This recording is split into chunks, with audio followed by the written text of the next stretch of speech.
Piecewise function हम define करते हैं। पीसवाइज फंक्शन क्या होते हैं? डेफिनेशन पीसवाइज फंक्शन की लिखी हुई है सामने। Sometimes a function is described in pieces by using different formulas on different parts of its domain. यहाँ जो समझने वाली चीज़ है वो ये है कि एक तो ये है कि हम किसी भी फंक्शन को पीसेस में डिवाइड करते हैं और किसके पार्ट्स में, डोमेन के पार्ट्स के पीसेस में डिवाइड करते हैं। फॉर एग्जाम्पल हम कोई एग्जाम्पल लेते हैं, absolute value x mart. X mart हमारे पास क्या है? ये पीसवाइज फंक्शन है। कैसे? एक्स मार्ट हमें पता है, एक्स मार्ट का मतलब है प्लस माइनस एक्स, मीन इसकी नेगेटिव वैल्यूज भी आ सकती हैं और पॉजिटिव वैल्यूज भी। तो ये जो नेगेटिव और पॉजिटिव इंटरवल है इसका, ये किस पे डिपेंड, ये क्या है आपके पास? ये डोमेन है। मीन इसके डोमेन्स को आप पार्ट्स में लिख लें। एक्स मार्ट को आप इस तरह लिख सकते हैं, ये एक फंक्शन है इस तरह, ठीक है।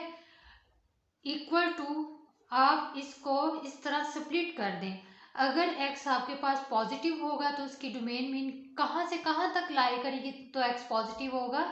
अगर इसकी डोमेन पॉजिटिव हो, mean greater than equal to 0 हो, या ग्रेटर देन इक्वल ना भी लिखे, इक्वल लेस ग्रेटर दोनों के साथ जहाँ भी, अगर इसकी डोमेन पॉजिटिव हो मीन ग्रेटर देन 0 हो तो ये पॉजिटिव मिलेगा।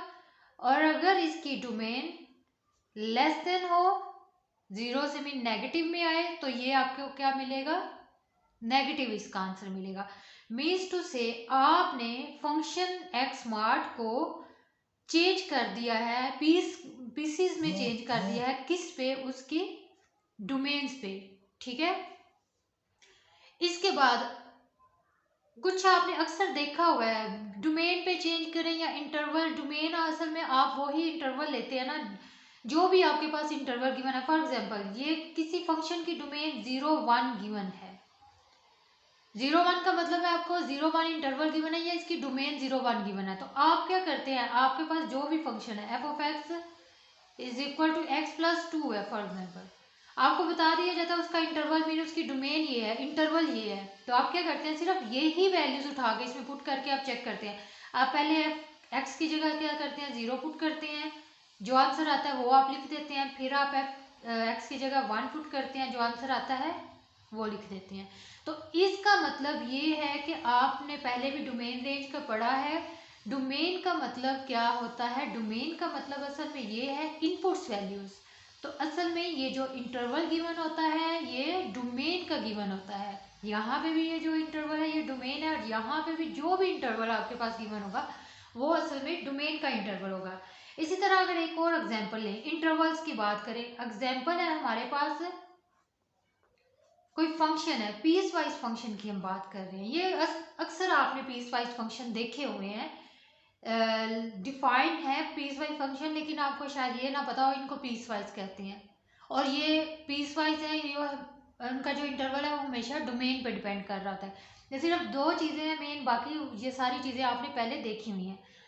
फॉर एग्जाम्पल यहाँ पे एफ ऑफ एक्स अगर माइनस एक्स है तो उसके लिए जो रेंज गिवन है मीन डोमेन गिवन है, डोमेन है नेगेटिव वैल्यूज। मीन जब भी फंक्शन में आपने नेगेटिव वैल्यूज पुट करनी है तो आप कौन सा फंक्शन लेंगे? माइनस एक्स का। इसी तरह है एक्स स्क्वायर, तो इसके लिए जो इंटरवल गिवन है वो ये ले लेते हैं, एक्स से 0 से 1 तक। 0 और 1 इसमें इंक्लूडेड है। ये स्ट्रिक्टली लेस नहीं है। स्ट्रिक्टली लेस किसे कहते हैं? मीन अगर x लेस देन 1 होता तो इसका मतलब था ये इससे स्ट्रिक्ट है, मीन इसके इक्वल नहीं है, इक्वल नहीं आ सकता, ये हर सूरत इससे लेस ही होगा। जैसे यहाँ पे x लेस देन 0 है तो इसका मतलब है कि ये इससे स्ट्रिक्टली लेस है। अगर यहाँ पे इक्वल आ जाता तो इट्स मीन ये स्ट्रिक्ट नहीं था, ये इक्वल भी है साथ, ये x के यहाँ तो लेस हो सकता है या इक्वल हो सकता है। अगर फॉर एग्जाम्पल हम यहाँ पे इक्वल लगा देते 0 के साथ तो फिर हम यहाँ ना लगाते, क्योंकि हम एक फंक्शन पे बात कर रहे हैं और उस फंक्शन में अगर यहाँ भी 0 आता यहाँ भी 0 आता, जब आप 0 की वैल्यूज लेते तो आपको क्या पता आप माइनस एक्स ले रहे हैं या एक्स स्क्वायर ले रहे हैं। तो इसलिए ये स्ट्रिक्टली या इक्वल का साइन को लेस देन इक्वल या स्ट्रिक्टली इक्वल को समझना ज़रूरी है। कि इससे आपको ये समझ आएगी कि जब आपने 0 लेना है, अगर यहाँ भी इक्वल होता है तो फिर आप कंफ्यूज हो जाते हैं, ये लें या ये लें। अब जब यहाँ पे 0 है तो आप यही फंक्शन लेंगे। फॉर एग्जाम्पल यहाँ पे 0 ना होता, ये स्ट्रिक्ट होता, तो यहाँ पे आपके पास इक्वल टू 0 होता, तो जब भी आप 0 की वैल्यू लेते तो आप फंक्शन कौन सा लेते? -x वाला। उसके बाद अगर x को ग्रेटर देन 1 रख दिया जाए तो आपके पास क्या हो जाएगा? कांस्टेंट आंसर, ये भी एक कांस्टेंट आएगा। मीन्स टू से ये जो इंटरवल आपके पास बना है डोमेन का -∞ से +∞ तक ही है। चेक करिए इंटरवल कैसे बना है, देखें -∞ मीन x लेस देन 0 के सारे एलिमेंट, लेस देन 0 से सारे हमें नहीं पता, उसने कुछ नहीं बताया कहाँ तक, तो वो इन्फिनिटी तक जा सकते हैं, तो -∞। उसके बाद 1 तक ये फंक्शन है, मीन 0 के बाद 0 से 1 तक जो इंटरवल है उसका फंक्शन एक्स स्क्वायर आएगा। मीन जब आप 0 से यहाँ पे अगर इसको स्ट्रिक्टली रहने दें और ये इक्वल कर दें, तो जब आप 0 की वैल्यू पुट करेंगे तो आपने ये पुट करना है, जब 1 पुट करेंगे ये पुट करना है। उसके बाद 1 से आगे जितने भी आप पॉसिबल 1 से जितने भी ग्रेटर लेंगे, 2 लेंगे, 3 लेंगे, 4 लेंगे, जो भी इंटरवल आएगा आपके पास इन्फिनिटी तक जा रहा है, हमें नहीं उसने बताया आगे कहाँ तक जाएगा, तो उसमें आपने जो मर्जी पुट कर दें, सॉरी इन्फिनिटी तक, हाँ जी, जो मर्जी पुट करें उसके लिए मीन 1 से ग्रेटर देन के लिए आपके पास हमेशा क्या रहेगा? 1 रहेगा। आप 2 लें, आप 5 लें, आप 6 लें, आप 100 ले लें, आप 1000 ले लें, कुछ भी ले लें, उसके लिए आंसर क्या होगा? 1 आएगा। तो असल में ये था हमारे पास पीस वाइज फंक्शन, उसकी कुछ डेफिनेशन और उसकी कुछ पहचान थी कि पीस वाइज फंक्शन असल में क्या होता है, उसको कैसे डिफाइन करते हैं, वो कहाँ किस पे लाई करता है। तो हमने देख लिया कि पीस वाइज फंक्शन हमेशा पीसीस में, फंक्शन को पीसीस में चेंज कर दिया जाए और डोमेन पे वो डिफाइन होता है। ये डोमेन आप देखें -∞ से इन्फिनिटी तक ही है, लेकिन फ़र्क क्या था कि आपको सिर्फ ये बताया, उसने फंक्शन को पीसीस में चेंज कर दिया। उसने बताया है नेगेटिव के लिए जो फंक्शन होगा वो -x होगा, उसके बाद 0 से 1 के लिए फंक्शन एक्स स्क्वायर होगा, और उसके बाद 1 से जितने भी बड़े आ जाएंगे उसके लिए सब के लिए 1 दे देगा, मीन कांस्टेंट दे देगा। तो इसको आप कहते हैं पीस वाइज फंक्शन। इससे नेक्स्ट हम डिस्कस करते हैं greatest integer function and least integer function.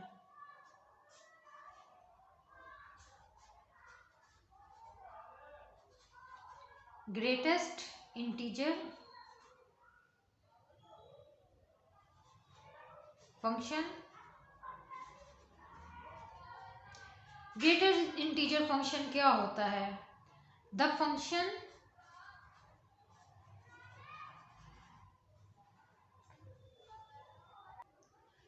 यहाँ पे डेफिनेशन मैंने लिख दी है ग्रेटेस्ट इंटीजर फंक्शन की, the function whose value at any number x.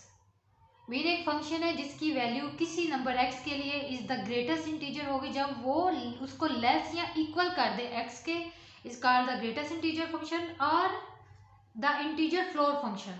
ये इसकी डेफिनेशन है। आगे हम इसकी एग्जांपल्स देखते हैं तो आपको मजीद क्लियर हो जाएगा कि ये कैसा होता है। इसको जो डिनोट किया जाता है वो इस तरह से डिनोट किया जाता है, ग्रेटेस्ट इंटीजर फंक्शन को इस तरह से डिनोट किया जाता है। अब हम इसकी एग्जांपल देखते हैं कुछ और फिर देखते हैं इस डेफिनेशन को, क्या उस डेफिनेशन के अकॉर्डिंग ये एग्जांपल जो है हमने देखी है उसके अकॉर्डिंग फिर डेफिनेशन को देखते हैं, तो आपको समझ आ जाएगी कि इसका कहने का क्या मतलब है असल में। डेफिनेशन एग्जांपल के लिए मैंने एक पेज ले लिया है। फॉर एग्जांपल मेरे पास ये एक नंबर है 2.4। अब फंक्शन क्या होता है असल में? फंक्शन आपके पास मेन फंक्शन का काम क्या होता है कि फंक्शन आप किसी इनपुट पे आप कोई फंक्शन अप्लाई करते हैं तो आपको कोई ना कोई आउटपुट देता है। ये डिपेंड करता है कि हमारे पास जो फंक्शन है उसकी नेचर कैसी है। मीन्स टू से अगर आपके पास कोई फंक्शन है कि रूम का पंखा ऑन करें, तो वो जो पंखा है उसके पीछे जो फंक्शन है, उसे जो काम दिया गया है, बटन को जो काम दिया पंखे के लिए दिया गया है, तो वो क्या करेगा, आपकी इनपुट को देखेगा आपने उसे क्या इनपुट दी है। अगर आपने उसे पंखे की इनपुट दी है तो वो पंखे का फंक्शन उस पर अप्लाई करके पंखा ऑन कर देगा, ऐसा नहीं होगा। आपने उसे इनपुट दिया पंखा ऑन करे, वो लाइट्स ऑन कर दे। तो मीन हर फंक्शन जो अप्लाई होता है वो डिपेंड करता है कि आपने इनपुट कौन सी दी है, किस नेचर की इनपुट दी है, आप कौन सा फंक्शन अप्लाई करना चाह रहे हैं। तो यहाँ पे जो हम फंक्शन की बात कर रहे हैं वो है इंटीजर फंक्शन। ग्रेटेस्ट को फिलहाल छोड़े, इंटीजर फंक्शन। इंटीजर में आपको पता है आपके पास जो होते हैं, नंबर्स होते हैं, वो या तो ज़ीरो होते हैं या नेगेटिव होते हैं या फिर पॉजिटिव। पॉइंट्स में कभी भी इंटीजर्स नहीं आते। पॉइंट्स में आपके पास या रैशनल नंबर्स आ सकते हैं या रियल आ सकते हैं।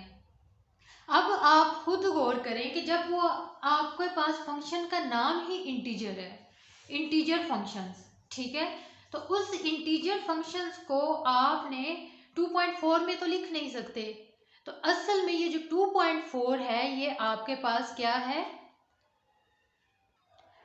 इसकी डेफिनेशन को भी मैंने सामने रख लिया। असल में ये 2.4 आपके पास क्या है, 2.4 ही असल में आपके पास इनपुट है जिस पे फंक्शन कौन सा अप्लाई हो रहा है, ये फ्लोर इंटीजर फंक्शन। तो इंटीजर फंक्शन है तो ऑब्वियसली ये इसको किसी ना किसी इंटीजर में चेंज करेगा। मीन पॉइंट्स खत्म करके ये आपको कोई ना कोई इंटीजर वैल्यू आउटपुट देगा। अब वो इंटीजर किस तरह से देगा, वो इस तरह से देगा, ग्रेटेस्ट इंटीजर फंक्शन है तो आपको ये इसका नियरेस्ट स्मॉलेस्ट इंटीजर मीन 2.4 का जो सबसे करीब छोटा इंटीजर है वो इसकी आउटपुट आ जाएगी। जैसे 2.4 के सबसे करीब छोटा इंटीजर क्या है, 2 है। 2.4 से सबसे करीब छोटा इंटीजर 2 है तो इसका आउटपुट आपके पास क्या आ गया, 2 आ गया। अब इस डेफिनेशन को देखें तो द फंक्शन हुज वैल्यूज, जिसकी values at any number x, ये एक्स कोई भी नंबर है, ठीक है, is the greatest integer. Greatest integer कैसे होगा, जब वो लेस करे या इक्वल करे एक्स के। जब वो आपके पास मीन फंक्शन आपके पास वो वैल्यूज को या तो लेस कर दे उससे या उस एक्स के इक्वल कर दे, तो इसको आप क्या कहते हैं, greatest integer function. For example यहाँ आपके पास 2 है तो ये इसके इक्वल ही रहेगा क्योंकि 2 ऑलरेडी ही इंटीजर है, जो ऑलरेडी इंटीजर है वो वैसे ही रहता है। उस पर अगर इंटीजर फंक्शन अप्लाई भी करें ग्रेटेस्ट इंटीजर फंक्शन तो वो आपको वो ही देगा जो उसका आउटपुट है। इसी तरह अगर मैं ले लूँ -1.1, इस पे मैं अप्लाई करती हूँ फंक्शन, तो इसका सबसे छोटा नियरेस्ट फंक्शन इंटीजर कौन सा है, तो सबसे छोटा इसका नियरेस्ट इंटीजर -2 ही है, ठीक है। तो -2 इसका ग्रेटेस्ट इंटीजर हो जाएगा। इसके बाद जो नेक्स्ट है वो है लीस्ट इंटीजर फंक्शन।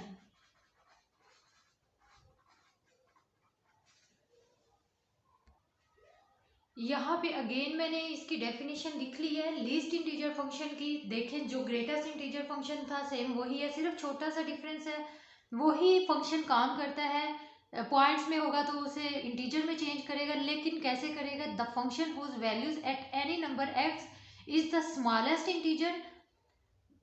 ये स्मॉलेस्ट या लीस्ट आप इसे कुछ भी कह सकते हैं। स्मॉलेस्ट इंटीजर कैसे होगा, जब वो उस वैल्यू को ग्रेटर देन या इक्वल कर दे एक्स के। मीन जो ग्रेटेस्ट इंटीजर फंक्शन था वो उसको लेस या इक्वल करता था और जो लीस्ट इंटीजर फंक्शन है वो उसको वैल्यू को ग्रेटर या इक्वल करता है। मीन ग्रेटर्स के लिए आप याद रखें कि वो उसको लेस करेगा, उसका उल्टा है, और लीस्ट है तो वो उसको बड़ा करेगा। और इसको डिनोट सीलिंग फंक्शन भी इसे कहते हैं और इसको इस तरह से डिनोट किया जाता है। ये आपके पास क्या है, इसका सीलिंग फंक्शन या लीस्ट इंटीजर फंक्शन। अच्छा फॉर एग्जांपल यही हम एग्जांपल लेते हैं 2.4। अब हम सीलिंग फंक्शन अप्लाई कर रहे हैं तो ये हमारे पास है 2.4। 2.4 का सीलिंग फंक्शन या लीस्ट फंक्शन हमारे पास क्या होगा, अकॉर्डिंग टू डेफिनेशन वो उसको ग्रेटर या फिर इक्वल टू एक्स कर देता है। तो इसको ग्रेटर सबसे नियरेस्ट बड़ा इंटीजर इसका क्या होगा, 3। तो इसकी आउटपुट क्या आ गई, 3। इसी तरह अगर -1.1 से वही एग्जांपल्स लेते हैं, इसका सबसे नियरेस्ट बड़ा इंटीजर क्या आ रहा है, -1, तो इसका सीलिंग फंक्शन क्या हो जाएगा, -1। इसी तरह अगर 0 ले लें, 0 का सीलिंग फंक्शन क्या, 0 ही होगा क्योंकि 0 एक खुद इंटीजर है तो वो उसको इसके इक्वल ही रहने देगा। तो ये हमारे पास डेफिनेशन कवर हो गई है ग्रेटेस्ट इंटीजर फंक्शन की, लीस्ट इंटीजर फंक्शन की, और उसके अलावा हमने यहाँ पे पीस वाइज फंक्शंस देख लिए हैं। नेक्स्ट अब इंशाल्लाह हम देखते हैं इंक्रीजिंग एंड डिक्रीजिंग फंक्शन।